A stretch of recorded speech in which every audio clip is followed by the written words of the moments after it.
اب نفس کمزور ہو جائے اس کے لیے ہمارے اکابر نے بہت محنتیں کروائیں.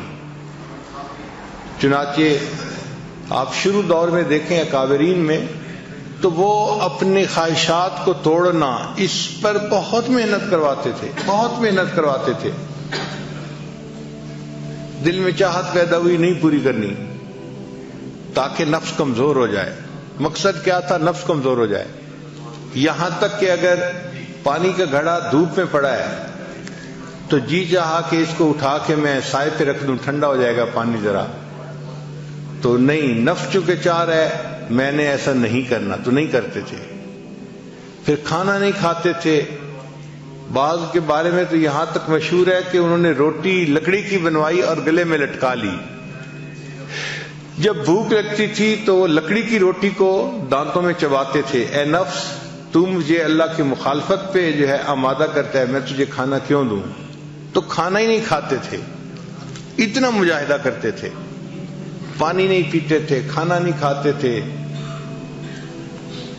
یہ جو ہے نا قلت کلام، قلت منام، قلت طعام، یہ سب ٹرم نکلی اسی لیے اپنے نفس کو کمزور کرنے کی خاطر کہ انسان کم بولتا ہے تو کم گناہ کرتا ہے، تو کم بولے. آج کل ہم زیادہ بولنے کے مریض ہیں، اس لیے ہمیں بار بار اعلان کرنا پڑتا ہے بھئی مسجد ہے، اعتکاف ہے، آپ آہستہ بولیں، آہستہ بولیں. اس کی وجہ کیا ہوتی ہے کہ ہم نے چپ کے مزے نہیں لیے ہوتے، ہمیں خبر ہی نہیں کہ چپ کے مزے کیا ہوتے ہیں. یہ چپ کے مزے ایسی نعمت ہیں کہ جس بندے کو نصیب ہو جائے اس کا بولنے کو دل نہیں چاہتا، وہ خاموش بیٹھا اپنے رب کی یاد میں لگا ہوا ہوتا ہے. حضرت خواجہ باقی رحمۃ اللہ علیہ بہت خاموش رہتے تھے. ایک بندے نے کہا کہ حضرت آپ کچھ نصیحت کریں، آپ کی نصیحت سے لوگوں کو فائدہ ہوگا. تو حضرت نے جواب میں کہا جس نے ہماری خاموشی سے کچھ نہیں پایا وہ ہماری باتوں سے بھی کچھ نہیں. بندے کی ایک طبیعت بنی ہوتی ہے بولنے کی، اور ذرا موقع ملتا ہے تو بولنا ہی شروع کر دیتا ہے، رکنا بھی چاہے تو رک نہیں سکتا. اور جس کو خاموشی کے مزے اللہ تعالیٰ فرما دیں اس کا دل گھبرا رہا ہوتا ہے کہ کیوں اتنی ٹر ہو رہی ہے. جیسے برسات کے موسم میں مینڈک ہوتے ہیں نا تو ٹر ہو رہی ہوتی ہے، ایک آواز آ رہی ہوتی ہے مستقل. اسی طرح بندہ چپ نہیں رہ سکتا، ٹر کرتا رہتا ہے، بولتا رہتا ہے، بولتا رہتا ہے.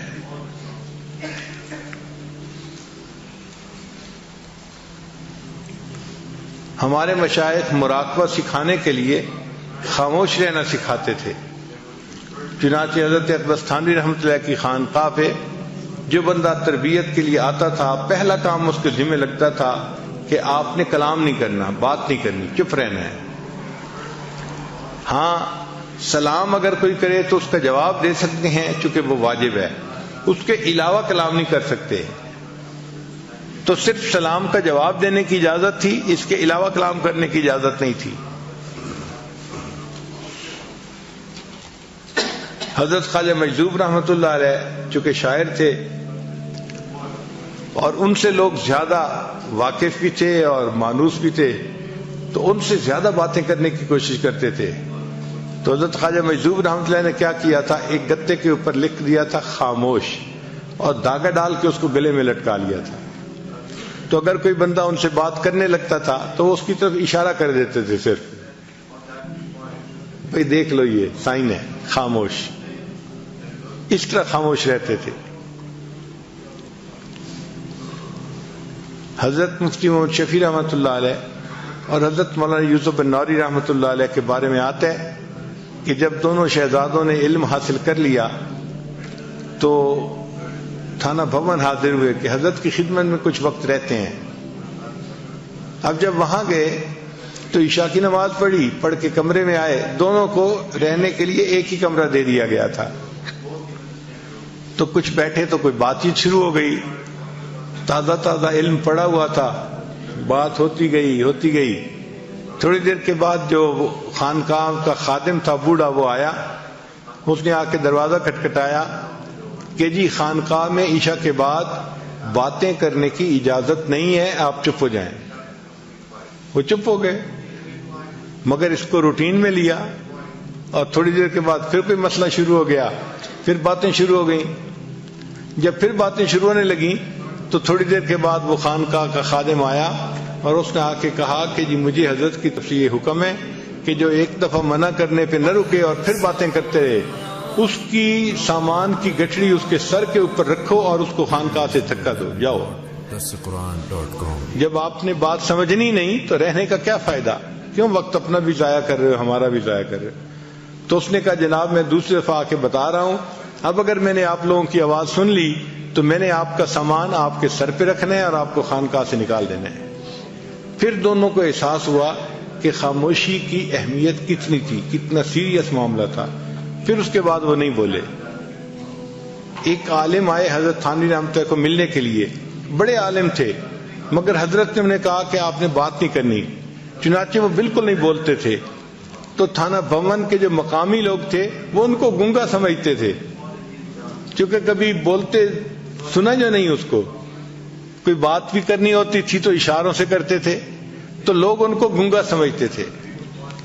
جب وہ کچھ عرصہ رہے اور ان کے اوپر رنگ چڑھ گیا تو اب حضرت نے ایک دن انہیں کہا کہ آپ درس قرآن دیں۔ تو انہوں نے درس قرآن دینا شروع کیا تو مقامی لوگ حیران تھے اور آپس میں باتیں کر رہے تھے کہ دیکھو حضرت گنگوہی کی کرامت کے ایک گونگے بندے نے بھی بولنا شروع کر دیا۔ تو مشائخ اتنا چپ کا مجاہدہ کرواتے تھے کہ بات ہی نہیں کرنی، اور واقعی چپ کے اپنے مزے ہیں، ہم اس سے واقف نہیں ابھی۔ اگر واقف ہو جائیں تو بات کرنا ہمیں مشکل نظر آئے، دل نہ چاہے بات کرنے کو۔ تو خانقاہوں میں جو رکھ کے محنت کروائی جاتی تھی، کم کھانا، کم بولنا، کم سونا، اس کم کا اصل مقصد یہ ہوتا تھا کہ نفس کمزور ہو جائے اور انسان کے لیے شریعت کے اوپر چلنا آسان ہو جائے، یہ شریعت پر چلنے کے راستے میں رکاوٹ نہ بنے۔ اس لیے اپنی خواہشات کو توڑنا یہ سب سے بڑی چیز سکھائی جاتی تھی کہ بھئی کوئی بھی خواہش دل میں پیدا ہو اس پر عمل نہیں کرنا۔ حضرت عبداللہ ابن عمر رضی اللہ تعالیٰ عنہ کے دل میں ایک مرتبہ خواہش پیدا ہوئی کہ میں مچھلی کھاؤں، بیمار بھی تھے، آخری وقت تھا، تو بیوی نے مچھلی بنوائی۔